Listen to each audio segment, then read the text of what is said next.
Hello, this is a guy who likes fanfiction and is too lazy to read, so here is JTO, the search for the Philosopher's Stone. In audio form, check the description for the links to the author. Prologue. The night was dark and still.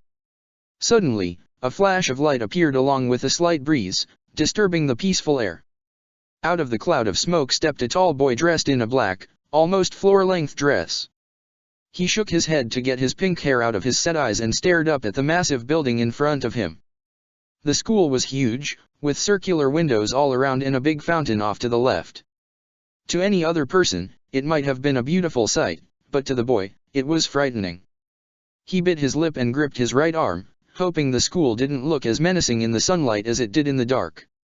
Suddenly, the boy cried out and lurched forward as a black substance seemed to shoot out of his back.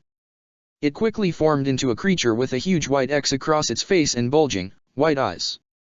"Krona, what the heck are you standing around for?" the creature bellowed, making the boy wince. "Ow, Ragnarok, don't yell in my ear," Krona said, frowning.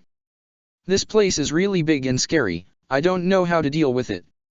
"Well, you'd better find a way to deal with it soon, because you're gonna have to infiltrate this place starting tomorrow." Ragnarok put his hands on either side of Krona's head and squeezed it. "You don't want to upset Lady Medusa, do you?" "Ow. No, I don't." "Stop that, Ragnarok." After a few more seconds of bullying, Ragnarok disappeared with a laugh. Krona looked dejectedly at the ground for a moment, before pulling out a slip of paper from his pocket that Lady Medusa had given him. "I'm supposed to find a pure soul here in this school that's supposed to help create this thing Lady Medusa wants to make," Krona said to himself, reading the paper. What was it called? The Philosopher's Stone. He stared at the paper for a moment, before shaking his head and replacing it back in his pocket. "Well, Ragnarok, I guess we finally get to go to school," Krona said, looking at the building again. "Just shut up and get out of here, before someone sees you sneaking around," Ragnarok said, forming a hand to poke Krona in the side. "If you get caught, Lady Medusa's plan will be ruined." Krona's eyes widened and he quickly started to run away from the massive building, pausing only briefly to read the sign proclaiming the name of the school he was supposed to start attending tomorrow. He rounded a corner and disappeared into the night, already worrying about what his first day at Auron Academy would be like. Chapter 1. Early the next day in Music Room 3. "Haruhi, my wonderful daughter!" an enthusiastic blonde exclaimed as a girl with short, brown hair entered the room. "Ah! Senpai, get off me!" Haruhi yelped as Tamaki picked her up and spun her around. "Stop terrorizing Haruhi, you pervert!" the two orange-haired twins said, walking over to Haruhi and Tamaki. Said Host King immediately froze. "I'm a pervert." Suddenly, he ran into a corner of the room and crouched down, drawing circles on the floor. "Cut it out, Tamaki," Kyoya sighed, glancing up from the computer screen he had been staring at to glare at Tamaki. He shook his head and turned back to whatever he had been doing when the blonde refused to move. "Senpai, why did you call us here before school starts anyway?" Haruhi asked, brushing the twins away as they tried to rest their arms on her shoulders. "Ah, yes," Tamaki exclaimed, immediately snapping back to his normal self. He was about to explain, when the door suddenly slammed open. In strode a small boy clutching a stuffed bunny in his hand, followed closely by a tall, dark-haired boy. "Hello, Honey Senpai. How are?" "Oh." Tamaki trailed off when Honey turned his expression on him. "Tamaki," Honey said quietly, his gaze murderous. "Why did you call us here so early?" Tamaki, the twins, and even Haruhi tensed, getting ready to run. I was still sleeping." Tamaki screamed and ran as Honey started to chase him around the room. Honey quickly caught up and started smacking Tamaki with his USA-chan. Shouldn't we do something?" Haruhi asked the twins. They just shrugged. "Mori-senpai will take care of it." Sure enough, Mori appeared, holding a plate of cake. "Mitsukuni," he said, and his cousin paused. "Here, eat some cake." "Oh, cake. Yay!" Honey exclaimed, running over and grabbing the plate. He smiled and started shoveling cake into his mouth, completely forgetting his anger towards Tamaki. Yes, well, anyway, Tamaki said, standing up and straightening out his jacket. Sorry to wake you up, honey-senpai. Now, I called you all here because I had an idea. As well as having meetings after school, I thought we could start having them before school, too. What? Everyone exclaimed at the same time. Yeah. Well, it gets crowded after school, and the girls are getting less and less time to spend with us, so I thought we could let some of them come before school as well. Tono, you're crazy. Hikaru said. It's way too early. Kaoru added. No, it's not. Tamaki argued. Yes it is. Haruhi sighed as the boys started to argue, already getting tired of their antics. Soon, the subject they were bickering about changed to something completely different than what it had originally been, and Haruhi walked over to the window to try and get away from the noise. She looked down at all the students arriving at school, and then she noticed someone odd. There was a person walking into the school that Haruhi had never seen before. From her viewpoint, she couldn't quite tell if it was a girl or just an extremely skinny boy, especially since they were wearing what looked like a dress and had dull, pink hair. However, Haruhi could tell that, whoever it was, they were very nervous. They were walking sort of hunched over, clutching their right arm, and they jumped every time someone walked close enough to accidentally brush up against them. Haruhi watched them disappear into the school before she realized that Tamaki was trying to get her attention. Haruhi, what do you think? He asked. Are cantaloupes or watermelons better? What? I don't know. She replied, giving him a look like he was crazy. Watermelons, I guess. Watermelons. Tamaki gasped dramatically, clutching at his heart. Oh no, my poor daughter doesn't realize that cantaloupes are so much better. Haruhi rolled her eyes, having no idea why Tamaki was being so dramatic. She sighed again and looked at the clock, groaning when she saw how much time she had left before the bell rang. She tried to focus on the conversation between the boys, but she couldn't seem to get the image of the strange new student out of her head until the bell rang to start class. She wandered off to her first period, wondering if that nervous kid would be alright. Meanwhile, in the main office, Krona entered the office nervously, jumping when the door slammed behind him. He walked up to the secretary's desk and stopped, staring at the floor. Well, hello there, the secretary said, smiling warmly. Krona just stared at her, his forlorn eyes wide. Can I help you with something? You I'm a new student, Krona said, gripping his arm anxiously. I am supposed to see the chairman. Okay, what's your name? Krona. And your last name? Asudem. Ragnarok whispered in Krona's mind. Say it's Asudem. Oh, okay. It's Asudem, Krona informed the secretary. She typed the name into her computer and scanned the files, frowning when she couldn't find Krona's name. I can't seem to find you, Krona, she said. It's probably not in the S system yet. Krona was practically shaking at this point, knowing that the secretary would see through his lie at any second. Well, if the chairman is expecting you, I suppose you can go in and see him. Krona blinked, surprised that she was letting him in so easily. Really? He asked, and she nodded. Oh, thank you. His office is right through there. The secretary gestured to a nearby door. Krona quickly hurried through, not giving the secretary a second glance. The door led to yet another huge room. Krona stared around in wonder, marveling at how high up the ceiling was. This whole place is so big, Krona said to himself. I still don't really know how to deal with it. Don't worry, you'll get used to it soon enough. Krona yelped and whipped around when he heard an unfamiliar voice behind him. He saw a man with kind eyes striding up to him, holding out his hand. I'm the chairman of this school, the man said. You can call me Mr. Suo. The chairman held out his hand to Krona, but the boy just continued to hold his arm and stare at the ground shyly. What's your name? Mr. Suo asked, leaning down so he was eye level with Krona. Krona Asudem, Krona answered quietly. I'm a new student. Well, do you have your paperwork?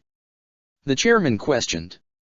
He wasn't quite sure why, but he was starting to get a bad feeling about this child. The boy nodded in response to his question and reached into his pocket, pulling out a long white envelope. Krona opened it and Mr. Suo had just enough time to notice something black shoot out of the envelope before he was knocked off his feet. "Did ya get him?" Ragnarok asked, poking his head out of Krona's shoulder. "Ow. Ragnarok, you're not supposed to come out when we're at school." Krona chided. Ragnarok just poked him in the cheek, eliciting another whine. "Ah, shut up, Krona." The demon sword glanced at the chairman, laughing when he saw a black arrow flick out of the man's mouth like a snake's tongue. After a few seconds, the man sat up and shook his head. He looked up at Krona, who winced when he saw that one of the chairman's eyes was now a glowing red. "Good work, Krona," came Medusa's voice from the chairman's mouth. "You managed to infiltrate the school faster than I thought you would. Your mother is very pleased." "Thank you, Lady Medusa," Krona said, bowing. The chairman's body stood up, now under the complete control of Medusa. "Now, Krona," the witch continued, looking down at the boy. "Do you remember what you have to do now?" "I have to look for the pure soul that can help create the Philosopher's Stone," Krona recited, still not meeting Medusa's gaze. "Very good. And Ragnarok, remember not to show yourself during school. We don't want to blow our cover now, do we?" "Of course not, Lady Medusa," Ragnarok said, inclining his head. "Lady Medusa," Krona said hesitantly. "If I may ask, what exactly is the Philosopher's Stone?" He looked up and sucked in a breath when he saw Medusa frowning at him. "I'll tell you when I think you're ready," she said. "You don't need to worry about it now, just focus on finding that pure soul. Do you understand?" "Yes, sorry, Lady Medusa," Krona said quickly, averting his gaze to the floor again. "All right, then you'd better get going, you don't want to be late to class on your first day of school." "Thank you." "Goodbye, Lady Medusa," Krona said as he scurried out of the room, Ragnarok disappearing into his back. As soon as he had closed the door behind him, Ragnarok's voice surfaced in the back of Krona's mind. "You idiot!" The demon sword yelled as Krona passed by the secretary. "What the hell were you thinking, talking back to Lady Medusa like that? Please stop yelling." "I was just Krona began to explain, but a voice called out to him just as he was about to exit the room. "Krona, wait a moment," the secretary said, interrupting the boy's conversation with himself. "You need a schedule." "Oh, the chairman just sent me one." She pressed a few buttons on her keyboard and soon she held a printed version of Krona's schedule in her hand. "The president of Class 1A should be here in a few minutes to show you to your classes," she said as Krona took the paper and started to read through it. "I hope you enjoy your time here at our own academy." "Oh, thank you," Krona said awkwardly. He stood there for a few minutes in silence, the secretary giving him a curious glance now and then. Soon, the class president appeared and introduced himself, leading Krona out of the room. The secretary waved as Krona disappeared around the doorway, not even pausing to return the gesture. "What an odd boy," the secretary muttered. She started out the open doorway for a moment, before shaking her head and turning back to her work, trying to put the boy with pink hair out of her mind. Meanwhile, near a place called Central. "Brother, are you sure this is okay?" the suit of armor asked, turning to the boy next to him. The boy just grinned and pushed a strand of golden hair out of his eyes. "Of course it is, Al," he reassured the armor. "I mean, everything has a little bit of a risk, right? If there really is a clue to the Philosopher's Stone in that room, we might as well take the chance."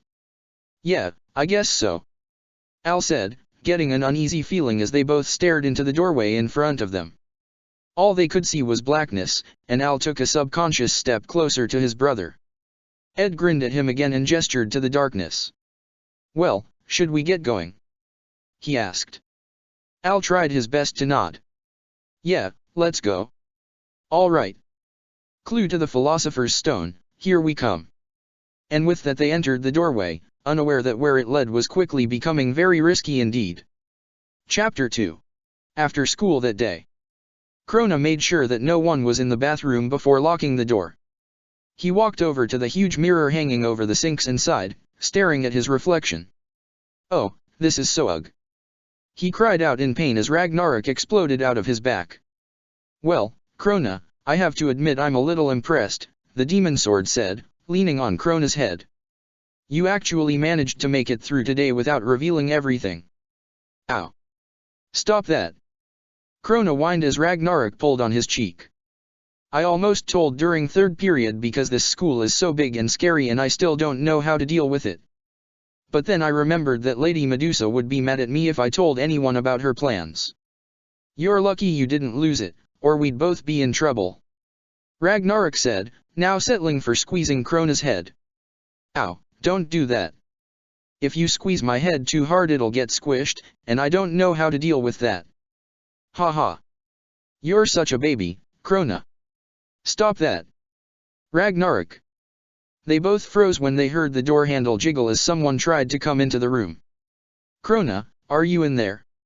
Krona's eyes widened as he recognized the voice of the class president. He winced as Ragnarok quickly disappeared into his back, and then he walked over and unlocked the door. Why were you locked in here? The class president asked, stepping into the room. He glanced around, frowning. And who were you talking to just now? I don't see anyone else in here. Oh, I was, Krona trailed off, gripping his arm and staring at the floor. The president waited for him to say more, but after a few seconds he realized he wasn't going to get any more out of the new boy at the moment. Anyway, listen, I have to go home soon, but I wanted to introduce you to some kids before I leave, the class president explained. They're all part of this club called the Host Club, and they're all really nice. Well, the twins can be kind of mean at times, but other than that. Oh, sorry, was I rambling? Krona was looking at him with an expression of uncertainty, so the president decided he'd better just get to the point. Anyway, I thought that they could help you get adjusted to Auron, he said. No offense, but I really don't have enough time to tell you everything there is to know. Plus, they're probably better at explaining it to you than I am. So, do you want to go meet them? Krona bit his lip, and after a few seconds he nodded.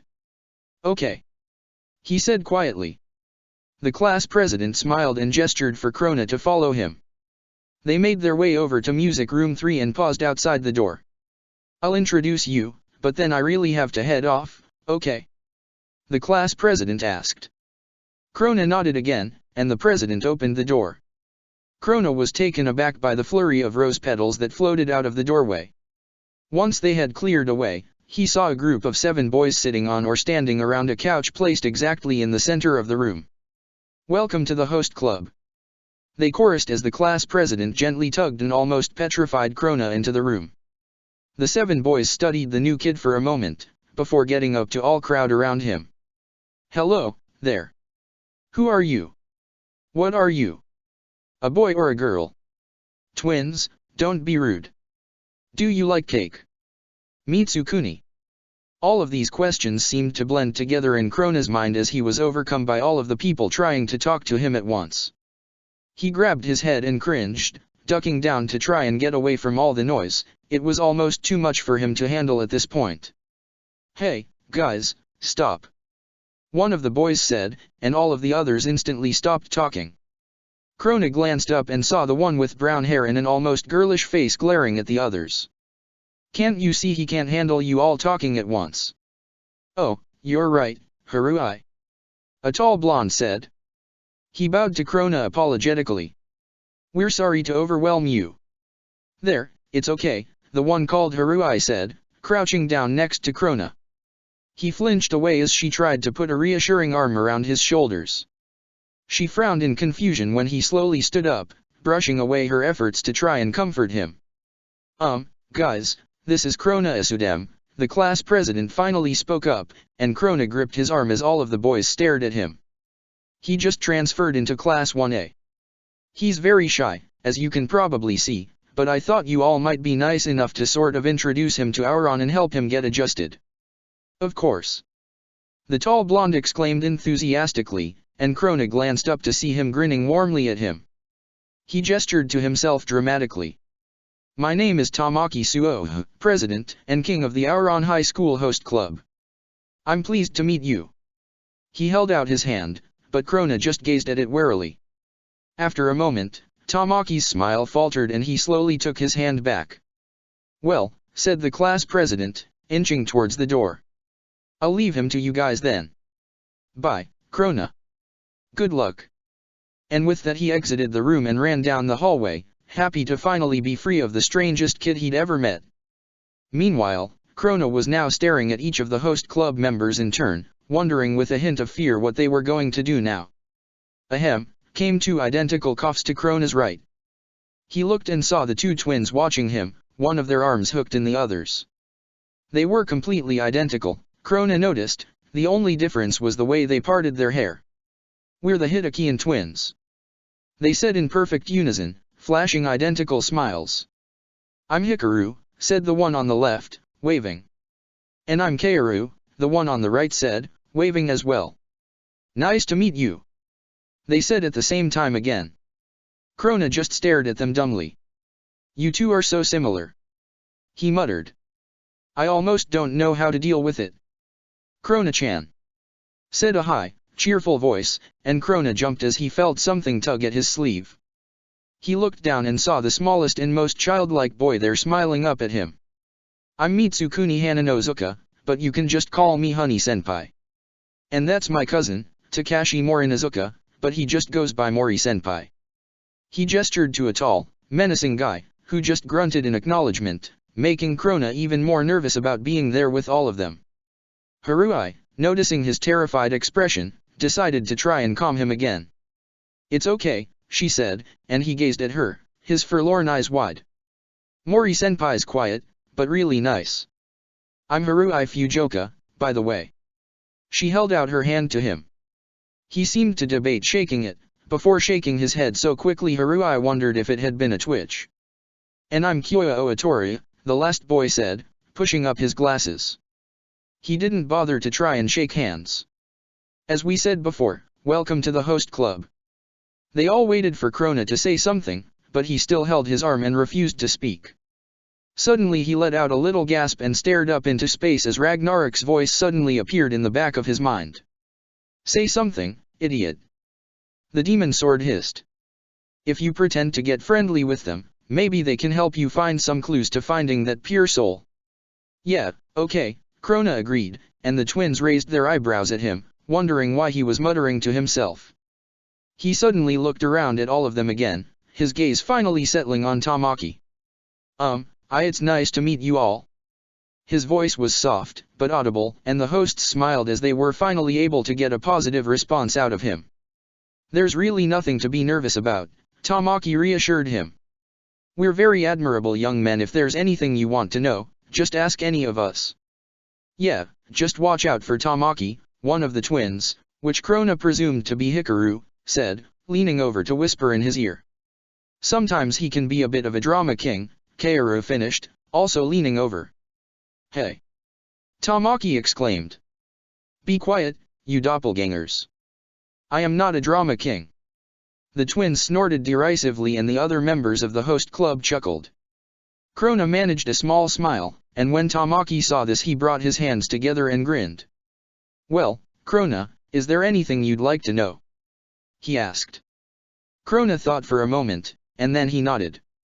"Yes, actually." "Do you know dash?" "Wait." Ragnarok hissed, stopping Krona mid-sentence. "Don't mention anything about the pure soul yet. We need to gain their trust first or they might get suspicious." "Oh, right, okay," Krona muttered, nodding. The hosts stared at him oddly. "Krona, are you alright?" Harui asked, giving him a questioning glance. "Geez, he almost looks like a girl," Krona thought to himself as he looked at her face. "Krona," Tamaki said, calling his attention back to him. "Oh, what? Sorry, I just wanted to ask. What exactly is this host club you guys are in?" Krona said, thinking quickly. Tamaki smiled and everyone else groaned, knowing he was going to go into a long explanation full of useless fluff that no one but him cared about. "Well, you see, Krona," Tamaki started to explain as the other hosts wandered off to do their own thing. Krona sighed, wondering how he was going to deal with all of this day after day until who knows when. He hoped he found a clue to where this pure soul might be soon, so he could get out of this huge and very strange place. Chapter 3. A few hours later. The brothers emerged into a room almost completely submerged in darkness. The only light that could be seen was a thin sliver coming under the door in front of them. This confused them greatly, because they found the room to also be extremely small, and when they turned around, the door that they had just come through was nowhere to be found. "Brother, where are we?" Al asked worriedly, trying to see Ed in the darkness. "I'm not sure." "Ah. Something just fell on my head." Ed screamed as something stringy and slightly damp landed on top of his golden hair. "Brother, calm down," Al exclaimed as Ed wildly flailed around, trying to remove the object from his head. He managed to ram into the door in front of them so hard that it fell open, and the boys tumbled out into a sunlit hallway. "Ow.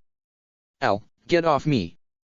You're heavy," Ed groaned, trying to remove the suit of armor from where it was crushing his abdomen. "Sorry, brother," Al said, quickly standing up. He helped Ed to his feet and the blonde glanced around at their surroundings while Al picked up the object that had landed on his brother's head. "Ed, it's just a mop." He held out the offending object towards his brother, who scowled and snatched it, throwing it off to the side. Both boys surveyed the area they were in, not having a clue as to where they actually were. They looked back to the room they had just fallen out of and were utterly perplexed when they realized that it was just a plain old broom closet. "Okay, this is really weird," Ed muttered, noticing that the hallway they were standing in was part of a huge building. It had at least 2 stories, Ed guessed when he looked out of one of the many windows lining the hall. "Is this still part of Lab 5? Al asked, and Ed shrugged. "I don't know. If it is, this must be one gigantic room to fit this building inside of it. But if it was indoors, then why would there be sunlight coming through the windows? Maybe it's artificial?" "Yeah, maybe." The boys gazed around for a moment, and then Ed grinned and clapped his hands together. "Well, if there really is a clue to the Philosopher's Stone in this place, we'd better start searching," he said. "Yeah," Al agreed, and they started to head down the hallway towards a pair of big, brown, double doors, the sign over which read, "Music Room 3. Suddenly, the doors slammed open and a person emerged from the room. Ed held out his arm to make Al pause as they watched. The person was very skinny, with a black dress and dull pink hair. They waved to the people in the room and then quickly shut the door and turned around, the smile on their face immediately being replaced by an exhausted and, Ed thought, extremely depressed expression. The person stared at the floor and started walking down the hallway towards the 2 brothers, not realizing that they were there.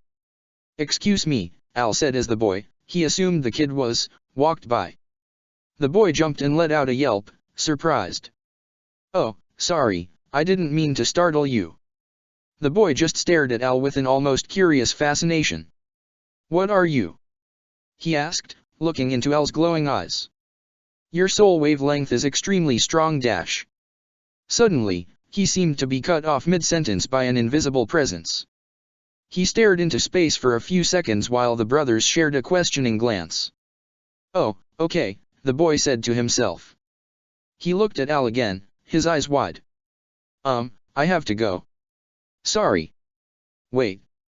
Al called as the boy started to run down the hallway. He was about to go after him, but Ed grabbed his arm. "Brother. Just let him go, Al," Ed said. "I don't think he'd have been much of a help anyway.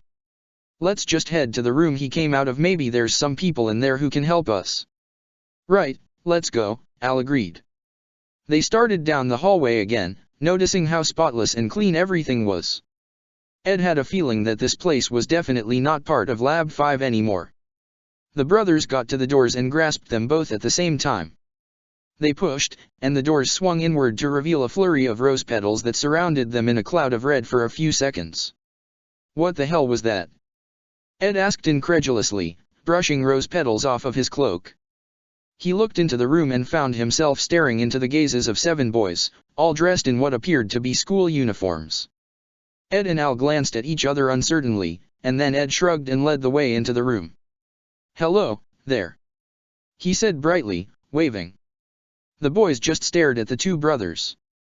Eventually, a tall blonde came up to them. "Hello, I'm Tamaki Suo," he said, holding out his hand. Ed grasped it, and Tamaki frowned when he thought he heard the chinking of metal. He then reasoned that it must have been the armor that the other new person was wearing.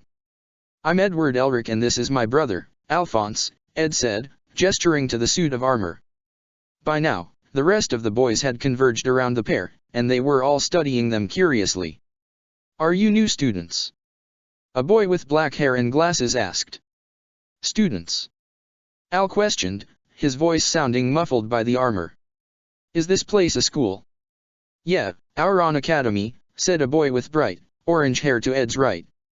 "Don't tell us you just wandered in here without knowing where you were," a boy exactly identical to the previous one added. Ed and Al stared at them for a moment, amazed at how perfectly similar two people could be. "Well, we didn't mean to come here," Ed said after a few seconds. "We were just looking for something, and we heard that there was a clue to it in this room, but when we went in it we somehow ended up in a broom closet here at this school." The hosts just watched him uncertainly as he explained. "That's some story you got there, Pipsqueak," the first twin commented, smirking. "Oh," Al muttered when he saw Edward twitch. The blonde whipped around and pointed a finger at the twins. "Who are you calling so small he can't go outside because people will mistake him for a bug and try to squish him?" he screamed, making everyone but his brother jump in surprise. Al gripped Ed's shoulders as he hopped up and down in agitation. "Brother, calm down," Al said as the other boys all took a few hasty steps back, the twins clinging to each other protectively. After a moment, Ed seemed to calm down a little. "Please try not to make comments like that when he's around," Al whispered to the twins. "He's a little sensitive about his height." "Alphonse, don't call your older brother little," Ed exclaimed. "Why I didn't. You take everything too personally."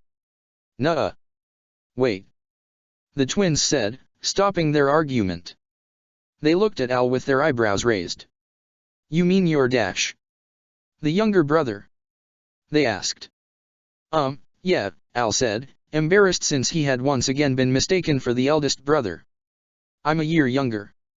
"But you're so much bigger, or maybe that's just the armor," Tamaki backtracked when he saw Ed starting to fume. "Hey, you shouldn't feel bad about your height," a boy with brown hair piped up. He looked almost feminine, and if Ed and Al didn't know any better they could have sworn he was a girl. "At least you're taller than Honey-senpai." He gestured to a boy who looked about 7 years younger than everyone there. Ed walked over to stand next to him, grinning when he realized that Honey was a few inches shorter than him. "Ha, you're right. I am taller than him," he exclaimed, laughing almost maniacally. Honey's eyes widened and he backed up next to his cousin. "Takashi, this guy is starting to scare me," he said quietly as Ed continued his laughing fit. Al just put his face in his hands and sighed, waiting until Ed finally calmed down. "Are you all right now, brother?" Al asked once the laughing had ceased. Ed nodded. "Yup, I'm good. Oh no." Ed had backed up to lean against a pedestal that was situated near him, when he'd accidentally knocked over a very expensive-looking vase perched on top of it. Everyone stared open-mouthed at the vase as it shattered, the sound making them all wince. They all slowly turned to stare at Edward. "Not again." The boy with the glasses sighed, and Ed shrugged apologetically. "No problem, we'll have it fixed up in a snap," Ed reassured him. The host stared at him skeptically as he squatted down next to the broken vase. He clapped his hands and held them over the vase, a bright light appearing out of his fingertips. The hosts watched in amazement as the light fizzled and cracked, making a cloud of smoke. After a few seconds, the light suddenly stopped. When the smoke cleared, the vase was sitting just as it had been before, fully repaired. "What the?" Tamaki gasped, and the rest of the hosts took up a similar cry as Ed stood up and brushed his hands off on his cloak. Ed and Al looked at them all in puzzlement. "What?" "It's just alchemy," Ed said as the twins gingerly picked up the vase and everyone crowded around to study it. "What's alchemy?" Harui asked, amazed at how perfectly the vase had been put back together.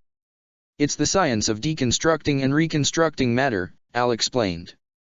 Harui gave him a blank stare, so he tried a different approach. It's like, if you have something made of a certain substance, you can break it down and then recreate a new thing using the same substance. Yeah, we're alchemists, Ed chimed in, and by now everyone had turned their attention from the vase to the two brothers. Ed half smiled. By the looks on your faces, I'm guessing you've never heard of us, have you? Does the Full Metal Alchemist ring a bell? Everyone shook their heads. Right, didn't think so. How did you do that? Tamaki asked, referring to the vase now perched where it had been before. Like we said, I used alchemy, Ed told him. Is that like some type of black magic? One of the twins asked. Are you part of Nekazawa's club, Pipsqueak? The other one questioned. No, I've never heard of that club, and who are you Callan so small when he steps into a puddle the water goes all the way over his head? Brother, calm down. Al exclaimed, once again grabbing Ed's shoulders. The twins couldn't help but snicker at the fact that Ed got offended so easily. Look, who are you two anyway? The blonde asked, shoving away his brother's hands. I don't even know your names. I'm gonna have to start calling you Twin 1 and Twin 2. Well, we're Dash. Kyoya cut the twins off as they were about to go into their introductory speech. Look, I'll make this fast, those are the Hitakian twins, that's Hikaru, that's Kaoru. I'm Kyoya Oatori, that's Mori-senpai, that's Haruai over there, and you know all the rest. Now, explain how you just fixed that vase. Ed and Al shrunk back instinctively as Kyoya stared them down menacingly. He had seemed so dormant before, the brothers wondered if he could have multiple personalities or something.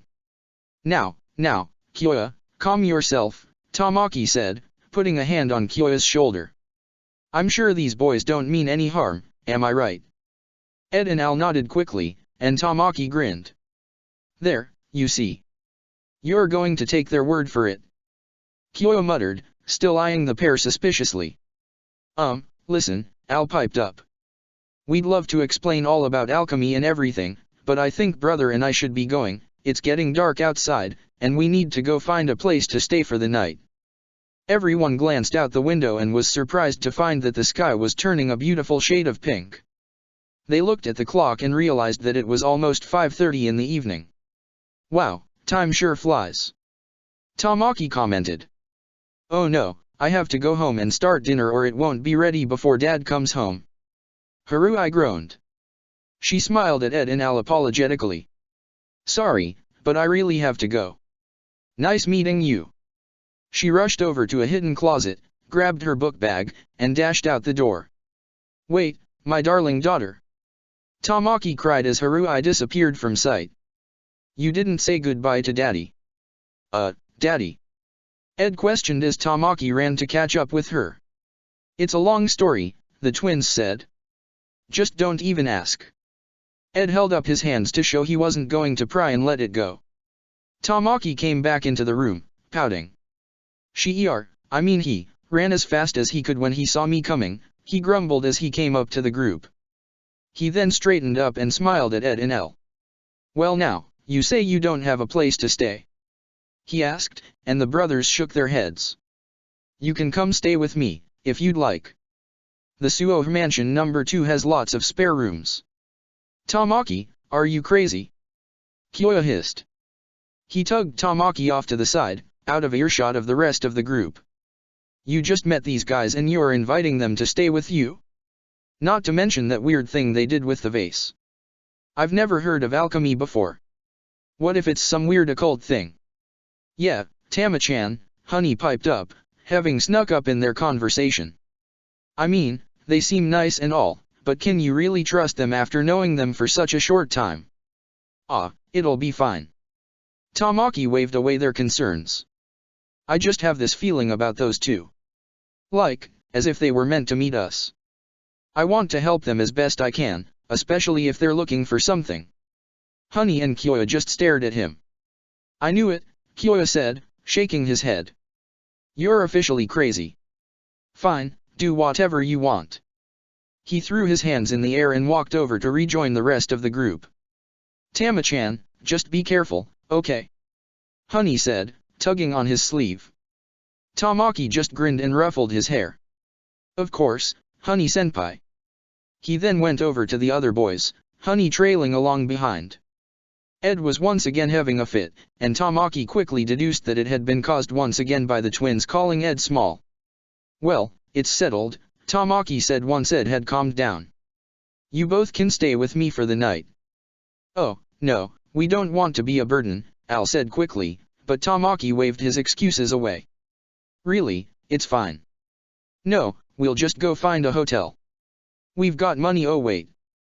Ed trailed off, glancing at Al. Oh no, brother, are you thinking what I'm thinking? If they know nothing about alchemy, I doubt any place around here would accept any checks from Central. They shared another glance, and then looked back at Tamaki. Okay, we'll accept your offer, Ed said. Excellent. Tamaki beamed. Well, then let's head off, it's starting to get darker outside, and my servants tend to worry if I'm late. Servants? Ed and Al thought as Tamaki grabbed his book bag out of the hidden closet. This guy must be loaded. Well, bye guys. See you tomorrow. Tamaki said, waving to the other hosts as he ushered Ed and Al out the doors. Yeah, see you. Ed said, waving as well. Bye. Al added. See you later, Pipsqueak. The twins shouted as the trio exited the doors. Don't call me small. Ed screamed, making Al have to grab onto him so he wouldn't run back into the room as the twins laughed maniacally. Al sighed as he carried his flailing brother down the hallway, hoping that things would start to get a little more normal soon. Chapter 4. Later that evening. Ed and Al stared open-mouthed as they exited the limo at Tamaki's house. It was one of the biggest houses they'd ever seen, and they could only imagine what the Suo Mansion No. 1 must look like. Tamaki led them inside and introduced them to his servants, who eyed the brothers with curious and suspicious looks as they passed. These two will be my honored guests for as long as they need to stay, so please treat them as such, Tamaki told the servants as he led Ed and Al up the staircase. He paused and turned to the maids waiting at the bottom of the stairs. Oh, and would you mind fetching 2 pairs of pajamas and taking them up to the guest bedrooms? Thank you. He continued up the stairs, gesturing for Ed and Al to follow, until they eventually ended up in what the brothers presumed to be one of the many guest bedrooms. Ed, you can stay here, and Al, you can go in the room next door, Tamaki informed them. Okay, thanks, Al replied, and Tamaki pointed to a room down the hall. I'll be in that room over there if you need me. Dinner will be served around 7, so feel free to explore the house until then. I'm sorry, but I have to do some schoolwork before it gets too late. Will you two be alright on your own? Yeah, we'll be fine, Ed said, waving away Tamaki's concerns. Tamaki grinned and then started to walk out of the room. Alright, well just ask any of the servants if you need anything. He paused and turned back to Alphonse. You know, Al, you don't have to stay in that suit of armor. If you need a set of clean clothes or something I can lend you some. Oh, no, it's fine, Al said quickly. I prefer to stay in the armor, if that's okay. Tamaki shrugged. Whatever makes you happy. See you at 7. With a wave, he disappeared down the hallway. Ed and Al glanced at each other before deciding to accept Tamaki's offer of exploring the house, hoping that there might be a sliver of explanation as to why they had ended up in this strange place where alchemy was unheard of. Unfortunately, they didn't find anything, and no matter how many servants they asked, no one had ever heard of alchemy or Central before. Soon, it was dinner time, and Tamaki, Ed, and Al gathered around the table. Aren't your parents going to join us? Al asked when Tamaki told them all to dig in. My dad lives in Suo Mansion No. 1, so he eats there, Tamaki explained. When he didn't say anything more, Ed asked, hesitantly. And what about your mother?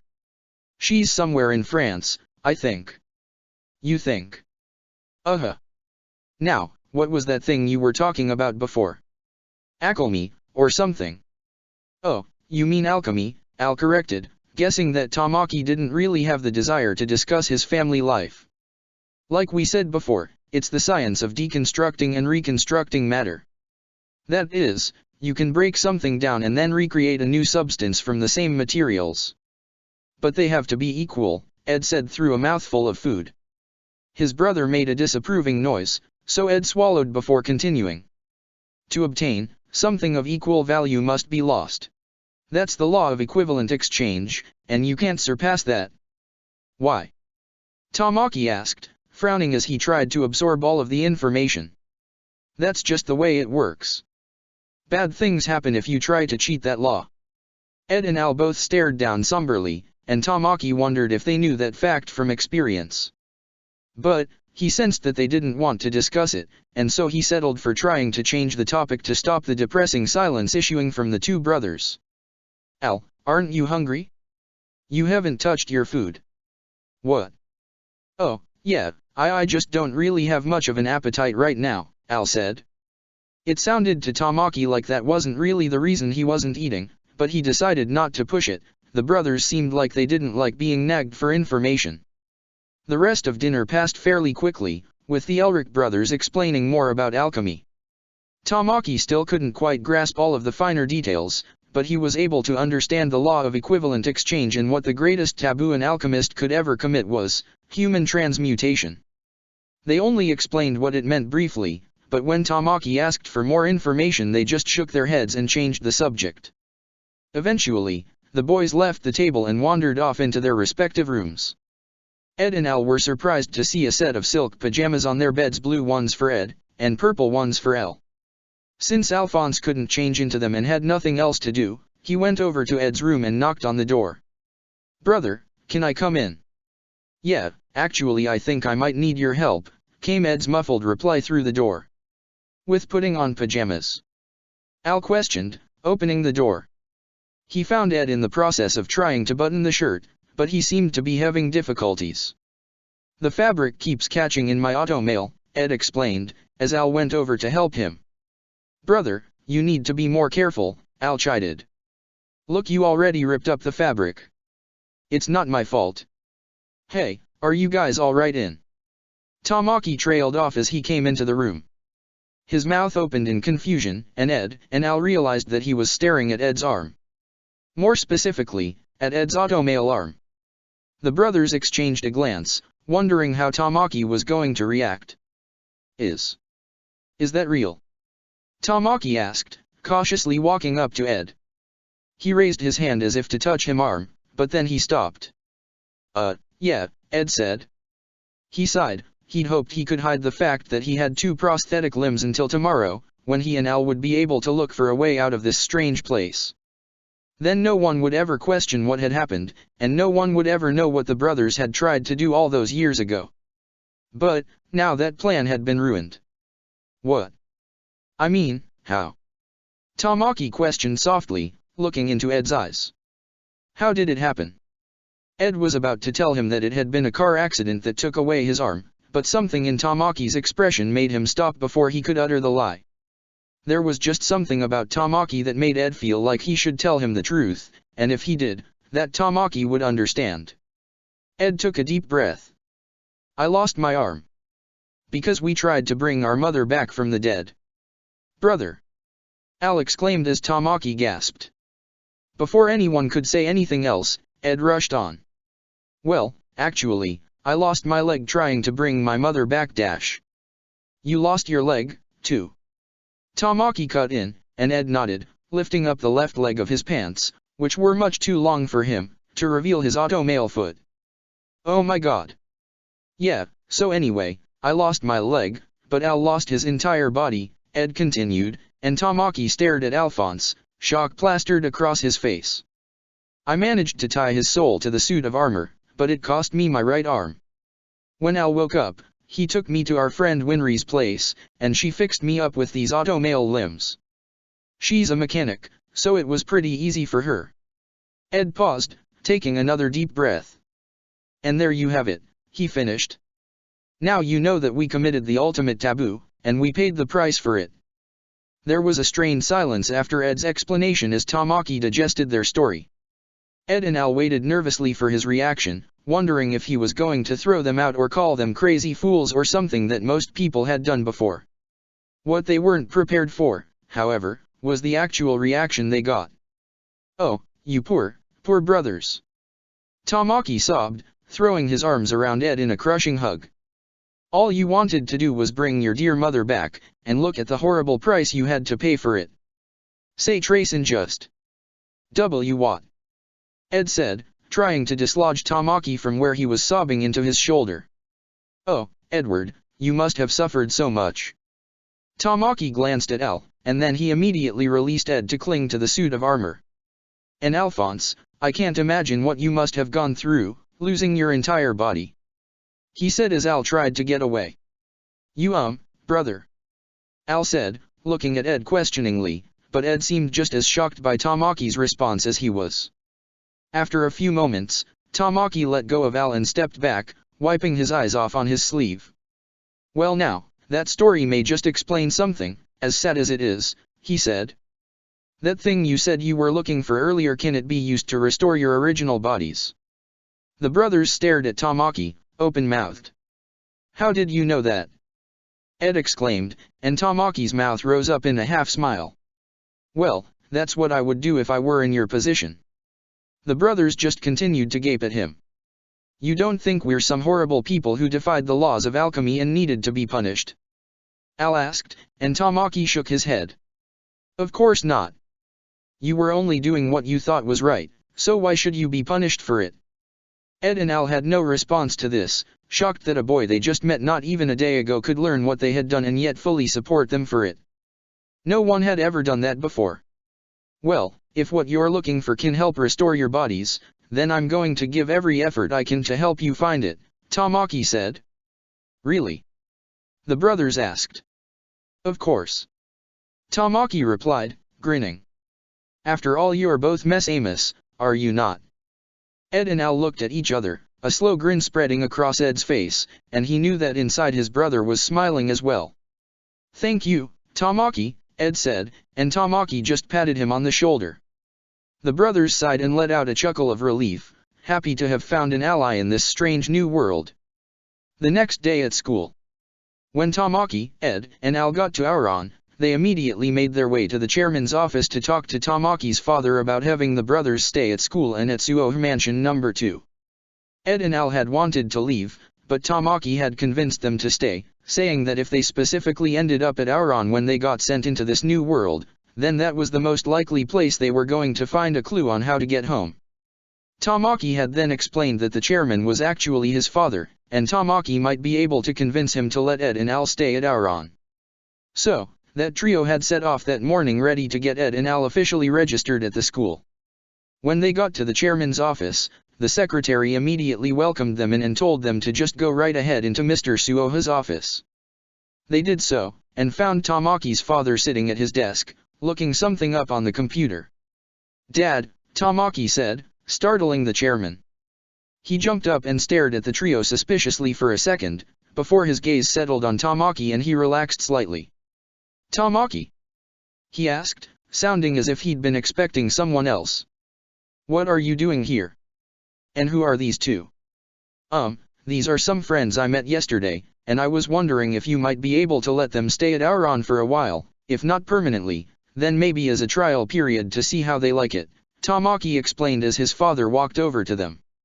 Tamaki didn't quite know why, but he was starting to get a weird feeling about his dad, almost as if the chairman wasn't really who he claimed to be. However, Tamaki just brushed off these feelings, trying to account them to the fact that he hadn't actually seen or heard from his dad in a few days, so it was kind of a sudden meeting. Well, do you two have any paperwork with you that I can look at? The chairman asked, addressing Ed and Al. He raised one eyebrow at Alphonse's armor, but made no comment. No, we haven't had a chance to get it transferred yet, Ed said nervously, not liking how intently Mr. Suoha was examining his brother. After a second, the chairman turned to him. I'm not sure how you expect to transfer without any paperwork, but I may be able to let you stay for a trial period. What are your names? I'm Edward Elric and he's Alphonse Elric, Ed informed the chairman as he started to walk back to his computer. Suddenly, the chairman froze. Slowly, he turned around to face Ed, his eyes wide. Edward Elric. He repeated softly. He narrowed his eyes. As in the Full Metal Alchemist. Tamaki and Ed's mouths fell open, and Alphonse let out a little gasp of surprise. Dad, how did you know that? Tamaki asked, and a slow, almost malicious grin spread across the chairman's face. So it's true, then, he said to himself. She actually did it. All of a sudden, he rushed back to Ed and Al and held out a hand to each of them. Well then, this changes things, he said as Ed and Al cautiously each shook one of his hands. Welcome to Auron. Feel free to stay as long as you want. I'll get all of the administrative things settled soon. Enjoy your time here. Whoa, hold on. Ed exclaimed as Mr. Suo started to usher them out the door. How did you know who brother was? Al asked. No one around here seemed to recognize us except you. I'll explain it all later, the chairman tried to reassure them as Ed dug his feet into the carpet to keep from being pushed forward. But dash. The boys' protests were cut off as the door opened and Krona scurried into the room. He froze when he saw Tamaki, Ed, and Al, and his eyes flicked from the boys to the chairman questioningly. He looked at a complete loss of what to do. Krona, perfect timing. The chairman exclaimed enthusiastically, making Krona flinch. Hey, you're that kid who ran from us yesterday. Ed said, and Krona's frightened gaze shifted to him. Oh, Krona trailed off as Mr. Suo walked over to him. Krona, this is my son, Tamaki, the chairman said gesturing to said boy. Krona's head whipped back and forth between them, his expression utterly confused. The chairman frowned slightly and Krona immediately gripped his arm and stared at the floor. We met yesterday, actually, Tamaki informed his father, smiling at Krona, remembering how shy the boy had been the day before. Krona attempted to smile back, but it turned out as more of a pained grimace.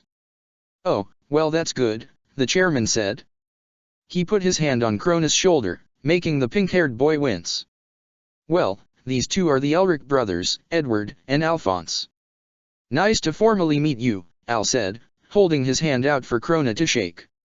Krona just stared at it uncertainly for a few seconds, until the chairman gently squeezed his shoulder.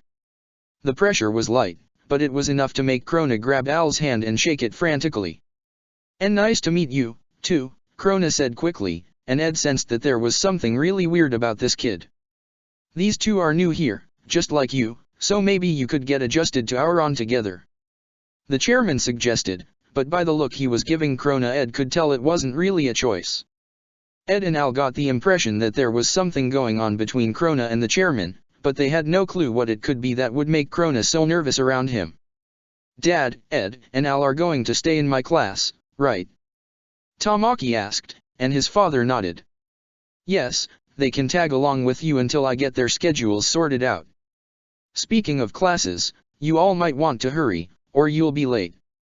Tamaki looked at the clock and gasped, realizing that they had only a few minutes before the first bell rang. Come on Ed, Al. He said, opening the door and completely forgetting about the fact that his father had recognized who Edward was. All right, we're coming. Ed said as Tamaki disappeared with a wave to his dad. Ed followed Tamaki out the door, but Al paused. Thank you for letting us stay, he said to Mr. Suo, who just inclined his head with a smile. Bye. And bye to you too, Krona. Oh, bye. Krona called after him as Al ran to catch up with his brother. The chairman waited until he couldn't hear their footsteps anymore, and then he closed the door and whirled around to grab Krona's shoulders. Now you listen to me, Krona, because what I'm going to tell you is very important, he said as Krona started to tremble. Why yes, Lady Medusa, I'm listening, he replied. Medusa leaned down so she was eye level with him. Remember how I told you that I met a woman who could help me create the Philosopher's Stone? Medusa asked, and Krona nodded. Right, well she said that she knew of a boy who was the perfect candidate to create one. He's called the Full Metal Alchemist, but his real name is Edward Elric. Now, she actually got him to come to this school much faster than I expected her to, that's why I haven't told you any of this before. I was going to let you search around for the pure soul for a little bit before I gave you your next task, but it seems you won't get as much time to get acquainted with the school as I had hoped you would. So, as well as finding the pure soul, I also want you to befriend Edward, and his brother as well, since I've heard they never go anywhere without each other. Once you do this, you can find out exactly how to create a stone, and help him along the path to creating one. Do you understand what you have to do? Yes, Lady Medusa, Krona replied. Medusa looked at him sternly. And can you do it? She asked. Krona nodded. Of course, Lady Medusa. Medusa stared at his face for a moment, before standing up and giving him a pat on the shoulder, making him wince again. Good boy, Krona, she said, walking over to the desk. You're doing very well so far. Thank you. Now, hurry up and get to class so you can start looking for the soul again. And don't forget about the Elrics. Medusa called after Krona as he hurried out the door. He nodded and then entered the secretary's office, closing the door behind him. He rushed out into the hallway and then he paused, leaning against a wall. Oh, this is getting to be a lot of stuff to do. He groaned, sliding to the floor. I don't know how I'm supposed to deal with it all. Just hurry up and get to class before someone finds you. Ragnarok commanded from the back of Krona's mind. If you get in trouble, they'll send you to Medusa, you know that, right? Krona gasped and jumped up, looking around wildly until he found a sign telling him where the hallway his first class was in was. He rushed towards it, fearing the punishment he'd have to endure if he was sent to the office, and hoping that he'd be able to make friends with the Elric brothers and find that pure soul soon. Check the description for the links to the author.